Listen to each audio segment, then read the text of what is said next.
નમસ્કાર મિત્રો, વિડીયોમાં તમારું સ્વાગત છે। જી હા મિત્રો, દેશમાં કોરોનાનું સંક્રમણ વધી રહ્યું છે ત્યારે ગુજરાતમાં સતત પોઝિટિવ કેસમાં વધારો જોવા મળી રહ્યો છે।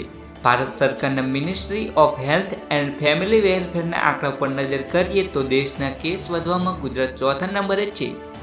ગઈકાલે નવા 11 કેસ સામે આવ્યા છે અને કુલ એક્ટિવ કેસની સંખ્યા 23 પર પહોંચી છે। દેશમાં ગઈકાલે સૌથી વધુ 300 કેસ કેરળમાં, બીજા નંબરે કર્ણાટકમાં 13 કેસ, ત્રીજા નંબરે તમિલનાડુમાં 12 કેસ અને ચોથા નંબરે ગુજરાતમાં 11 કેસ નોંધાયા છે।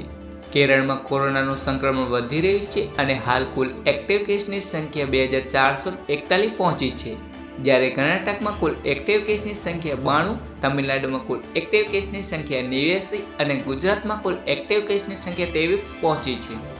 મહારાષ્ટ્રમાં કુલ એક્ટિવ કેસ 45 છે, પણ આજનો કેસ વધવાનો આંકડો ગુજરાત કરતાં ઓછો છે।